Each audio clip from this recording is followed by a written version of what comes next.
Boa tarde. Na aula de hoje, a gente vai falar sobre misturas com reação. É a última matéria, mas não a última aula. Amanhã, 1 da tarde, a gente tem a última aulinha, que vai ser uma revisão com algumas surpresas.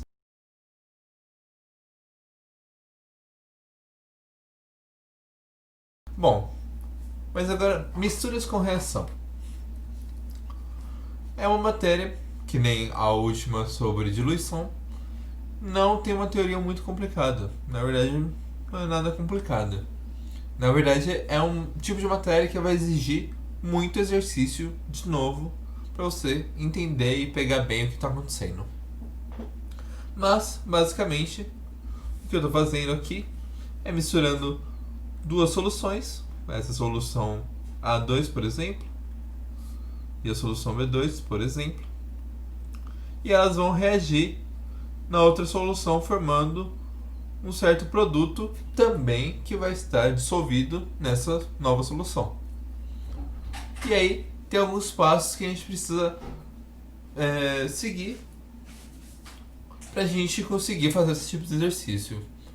O primeiro passo é escrever e balancear a reação que acontece nessa mistura de soluções. E isso, claro, vale para qualquer outra solução que você estiver misturando e elas estiverem reagindo. Aqui no caso, o meu elemento, minha substância, A2, reage com a substância B2, formando uma substância AB. E aí eu vou escrever essa reação. A2 mais B2 é AB. E aí eu coloco esse 2 aqui, justamente para dizer que reagiu formando 2AB. E aí eu tenho também a reação já balanceada. O objetivo aqui de balancear é entender o quanto de cada um eu vou gastar para formar o quanto de produto. E aí, segundo passo: calcular a quantidade de reagentes presentes na solução. Até porque, se vai acontecer uma reação, eu tenho um determinado número em quantidade de reagentes, né? Quando eu digo de quantidade, eu estou falando, por exemplo, mol, ou número de moléculas em geral. E eu preciso dessas quantidades para saber o quanto de produto eu vou ter. Até porque se eu tiver um tanto limitado de reagente, eu não vou formar infinitos produtos, né? Ele vai seguir justamente a quantidade de matéria que eu tiver nas minhas soluções. Não é sobre concentração ou sobre massa, é sobre quantidade. Aqui no caso, eu tenho que o A2 tem uma concentração de 2 mol por litro e um volume de 0,8. Para achar o número de mol, é só fazer a concentração molar vezes o volume. E aí o meu N para o A2 vai ser 1,6 mol, né? Porque é 2 vezes 0,8 e isso dá 1,6. E aqui o meu N para o B2 também vai ser a concentração vezes volume. 4 vezes 0,4, isso dá 1,6 mol. Esse é o meu segundo passo: descobrir quanto de quantidade eu tenho. De novo, é importante descobrir a quantidade para justamente saber o quanto reage com o quanto. Isso já vai ficar claro aqui na próxima parte. Essa parte é o último passo, que é escrever o que ocorre antes, durante e depois. É basicamente organizar as nossas ideias sobre o que está acontecendo ali. E aí eu já escrevi algumas coisas na minha tabela que eu fiz. A tabela inclui o início da reação, o momento onde eu ainda não reagi, né? Eu só tenho o frasco A2 e o frasco B2. Eu tenho a reação, que é o momento onde as duas coisas já estão misturadas aqui no novo recipiente. E aí elas reagem. E aí, nessa reação também, eu vou escrever a estequiometria.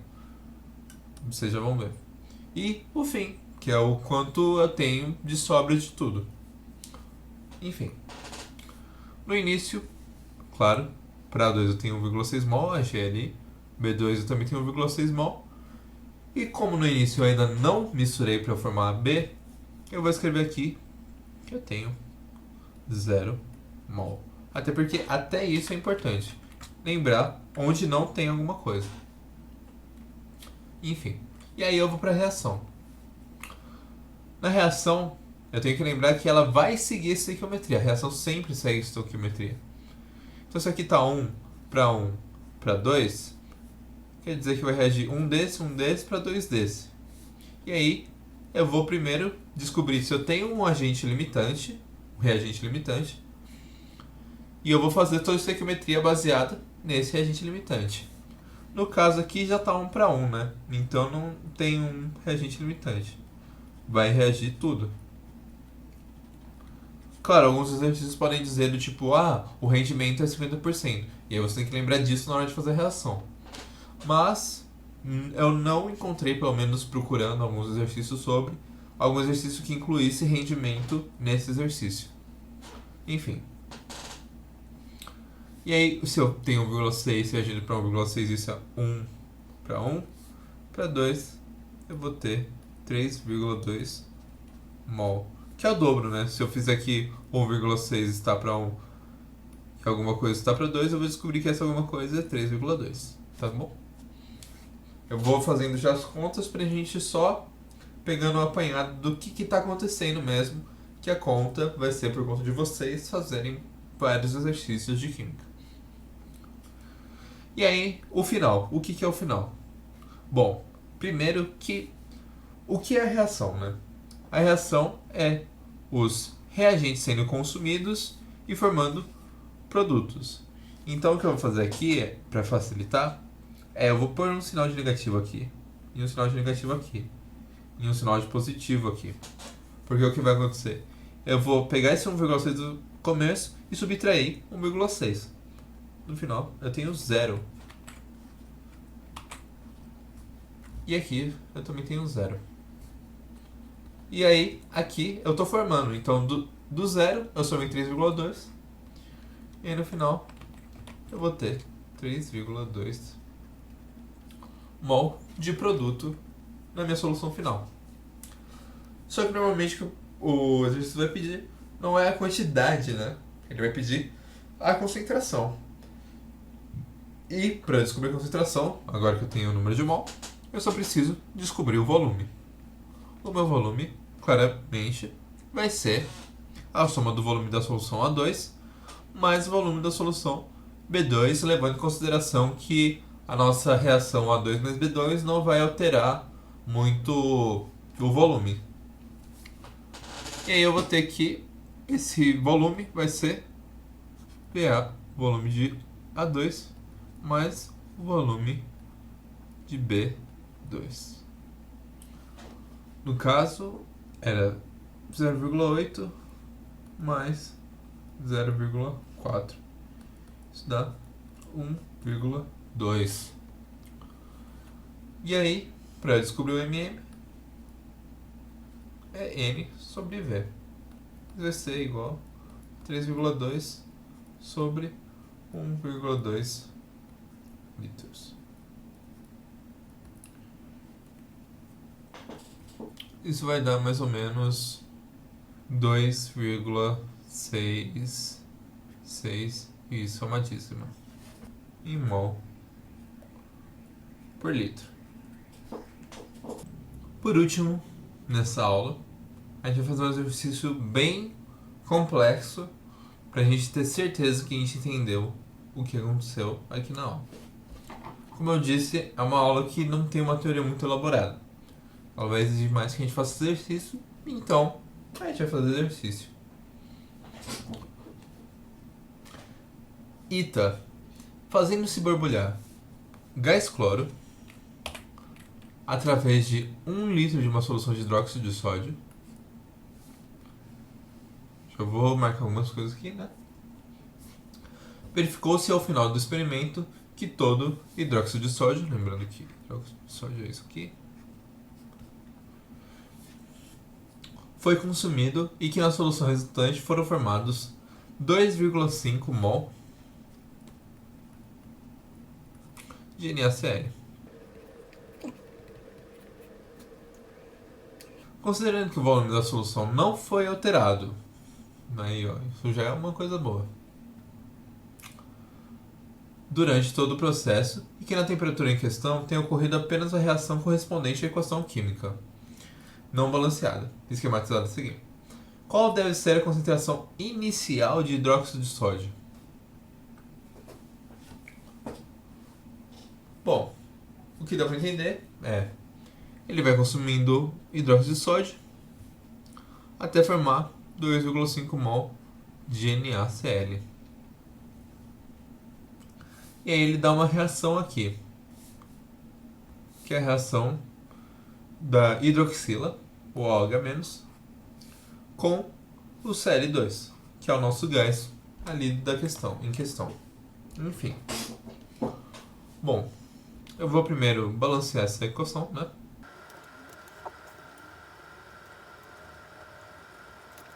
Para balancear, eu vou levar outras coisas em consideração também.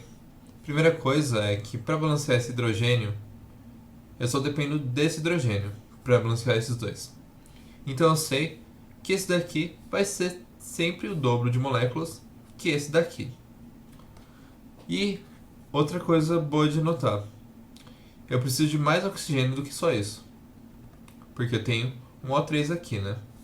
Se colocar 4 aqui, eu vou precisar adicionar mais oxigênio ali. E aí vamos ver o que acontece. Por exemplo, por 4 e aqui vai ser 2. Mas agora eu tenho 5 oxigênios, então eu vou fazer mais uma vez. Eu vou adicionar mais 2 aqui, 6. E eu tenho 6 oxigênios aqui. E eu vou pôr 3 aqui. E eu tenho 1, 2, 3, 1, 2, 3, que dá 6 aqui de um lado de oxigênio, mais 6 do outro lado. Às vezes vai ser preciso ter essa manha de fazer algumas relações para conseguir balancear toda a equação. E aí, algumas pessoas vão achar que já terminou, mas não terminou, porque o balanceamento ele não se passa só pelas moléculas, ele se passa por todas as partículas, e isso inclui os elétrons. Sim, isso inclui os elétrons. Aqui eu tenho 6 OH-, então eu tenho 6 elétrons sobrando, 6 elétrons a mais, vai. E aqui eu tenho 2 elétrons a mais. E aí eu preciso balancear isso. Para não complicar mais com o oxigênio e com o hidrogênio, vale mais a pena eu compensar nesse rapaz aqui. E aí eu vou pôr 5 aqui, porque eu só preciso de mais 4 elétrons, né? Agora eu tenho 5 mais 1, eu tenho 6 elétrons. 6 elétrons de um lado, 6 elétrons do outro. E por que eu só mexi nesse cloro? Porque justamente eu tenho esse cloro aqui, essa molécula que é feita só por átomos de cloro, para eu conseguir equilibrar com todo o cloro aqui. E é só fazer assim. 3Cl2. Vou até deixar mais espaçado.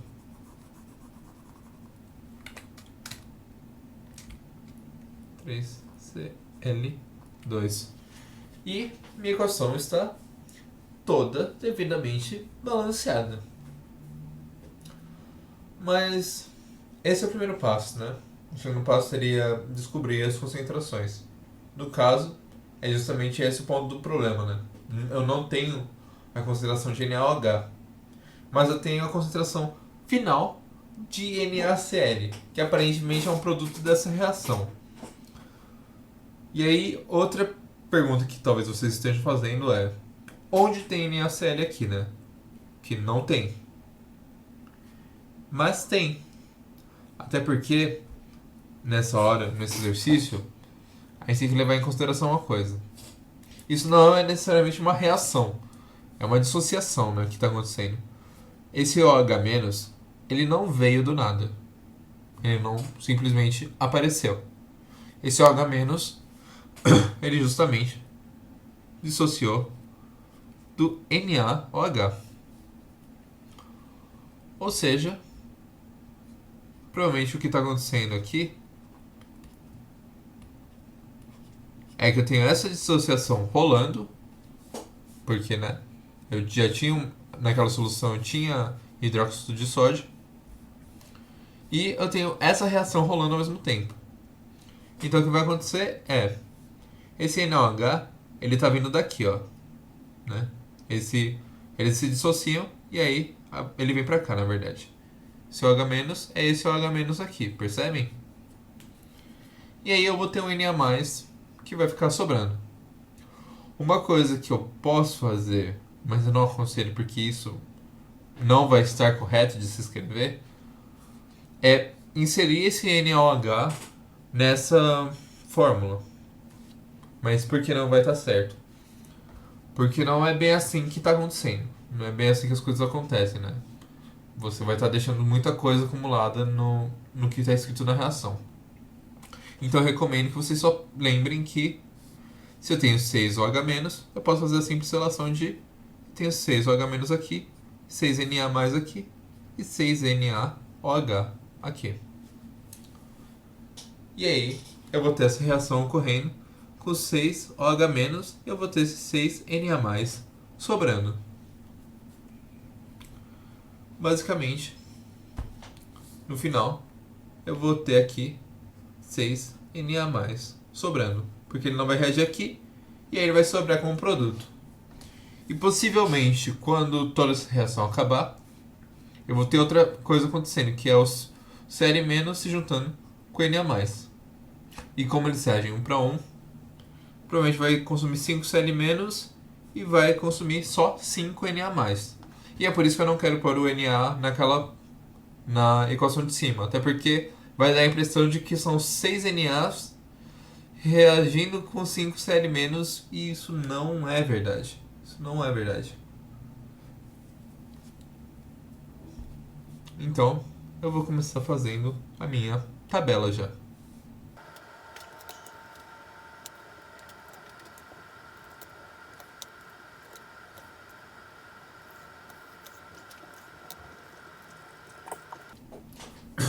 Só para deixar claro, eu vou escrever na tabela só as coisas que me interessam. E o que são as coisas que me interessam? Primeiro, os 6OH- mais o 3Cl2. E só tem um produto que me interessa, que é o 5Cl-. Até porque ele que vai decidir o quanto de NaCl vai se formar, né? Como eu disse, o 5Cl- reage com 6Na+. 6Na+ veio do OH-, né? E ele vai ser o limitante, porque eles reagem 1 para 1. Aqui eu vou mostrar como eles reagem 1 para 1.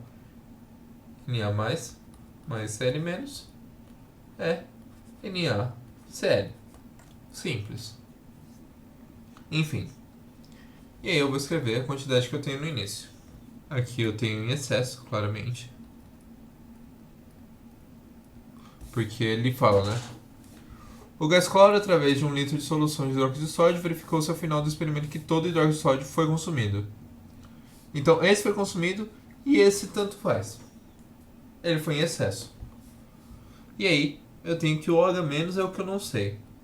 Eu vou pôr como um X, uma incógnita. E aí eu tenho que isso forma os 5 Cl-. Mas no começo eu tenho 0 de 5 Cl-. E aí eu tenho a minha reação. Minha reação vai ser X mais um excesso. Ou seja, provavelmente também vai ser X sobre 2. Por exemplo, né? Se esse é 6 e esse é 3, X sobre 2. Só pra gente escrever quanto reage. E isso vai ser formado por... Se X é 6, então eu tenho que o tanto de série que ele consome é 5x sobre 6.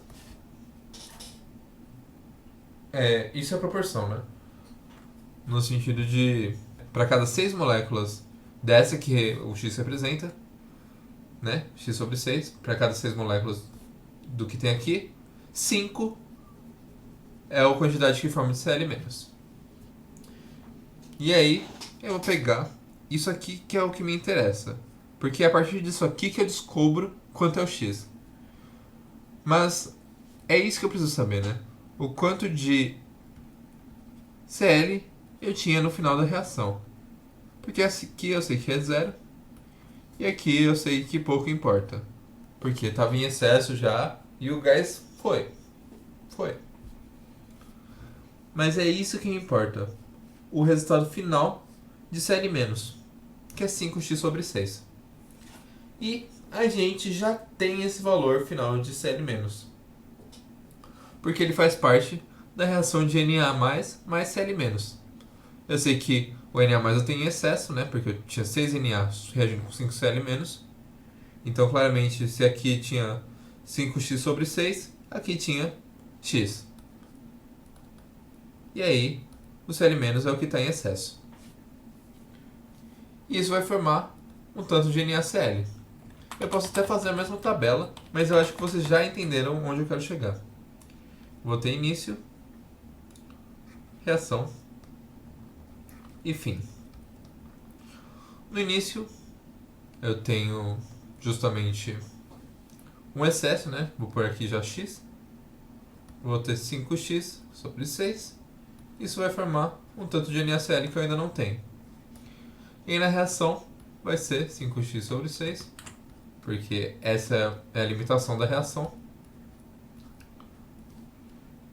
E isso vai dar 5x sobre 6 também, né? Porque a proporção é 1 para 1 para 1. Mas ele já falou o quanto eu tenho de NaCl no final. E o tanto de NaCl que eu tenho no final é 2,5 mol. Ou seja, isso é 2,5 mol. Ou seja, eu vou escrever aqui já a partir da minha resposta. 5x sobre 6 é igual a 2,5 mol. Se eu passo 6 multiplicando, eu vou ter que 5x é igual a 15. E aí eu vou ter que x igual a 15 sobre 5, que é 3 mol. Alternativa C aí. O que está acontecendo, retomando toda a ideia do que aconteceu, eu podia ter feito já a questão inversa, né? A partir desse que eu tenho Cl-, eu descobri que tenho o Na+, eu já podia ter montado a tabela do NaCl para eu já descobrir que o 2,5 é a quantidade de Cl- que eu vou ter ao final desta reação. E aí eu já podia ter colocado 2,5 aqui, 2,5 aqui, e ter feito a relação de que 2,5 para 5 forma um x para 6, que aí ia dar 3. Mas eu fiz isso para a gente seguir os passo a passo que eu mostrei, né? De primeiro balancear, depois fazer o cálculo de concentração, já que a gente não podia fazer o cálculo de concentração, a gente foi direto para a tabela.